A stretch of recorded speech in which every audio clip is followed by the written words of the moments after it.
froid, les gars. Oh, Oh là. oh la rafale de malade. Wow. Je sais là.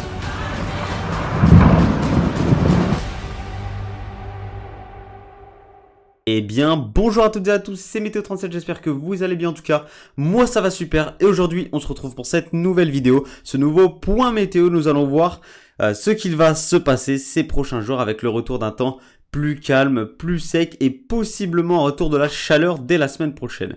Mais d'abord, on va revenir rapidement sur les derniers orages avec cet épisode instable donc qu'on a eu entre mardi et ce jeudi qui va continuer un petit peu vendredi mais dans une moindre mesure par rapport à ce qu'on a eu ces derniers jours. Donc on a eu des orages violents notamment dans le sud-est, vous le savez maintenant, des orages très pluvieux entre l'Hérault et les Bouches-du-Rhône notamment. On a eu de très gros cumuls, des inondations et des dégâts évidemment, une forte activité électrique aussi. On était parfois à plus de 2-3 éclairs par seconde, on l'a vu sur certaines vidéos.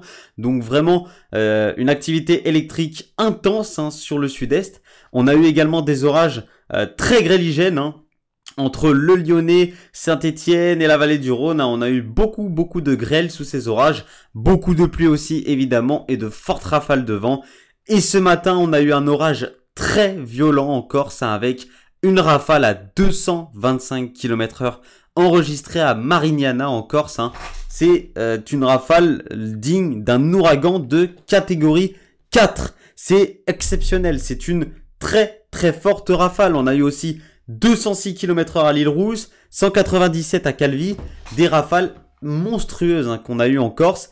Et pourtant, à 6h30 du matin, Météo France n'avait toujours pas déclenché de vigilance orange.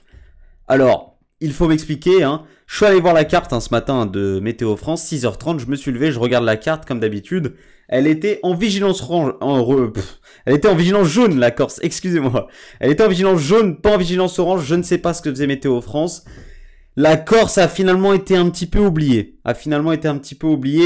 par rapport à tout ce qu'on a eu dans le sud-est, ces violents orages. On a oublié la Corse et pourtant c'est limite là qu'on a eu l'orage le plus violent. On n'a pas seulement eu des fortes rafales de vent, on a eu également de gros cumuls de pluie, notamment en Haute-Corse. Donc, de violents orages et cet épisode instable devrait se terminer demain avec les dernières averses orageuses et ensuite le retour d'un temps bien plus sec à partir de ce week-end, on va le voir. Alors on attend donc, comme je vous l'ai dit, quelques averses orageuses entre Jura, Franche-Comté jusqu'à la basse vallée du Rhône et même en Corse puisqu'on va avoir la goutte froide qui va passer sur ces secteurs, donc qui va ramener de l'instabilité et donc qui va déclencher ces averses orageuses qui seront faibles à modérées, rien d'exceptionnel par rapport à ce qu'on a eu ces derniers jours.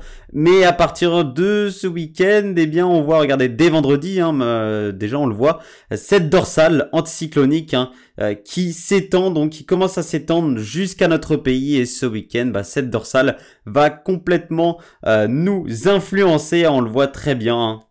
Le retour du temps sec, le retour donc de l'anticyclone malheureusement sur notre pays, et donc le retour d'un temps plus sec et plus calme. Alors c'est une petite accalmie par rapport à une grosse accalmie par rapport à ces violents orages. Certains secteurs vont dire ouf, certains secteurs n'ont pas eu grand chose finalement. Certains secteurs n'ont pas été très touchés et sont donc toujours en sécheresse, il faut le savoir. Et donc on a ce possible épisode de chaleur à revenir qui pourrait revenir parce que ce serait potentiellement la 5e vague de chaleur de cet été, ce qui est complètement fou. Cet été 2022 est complètement dingue. Voilà, donc on surveillera ça. Je vais vous affiner ça dans les prochains jours évidemment. Je vous referai des points météo.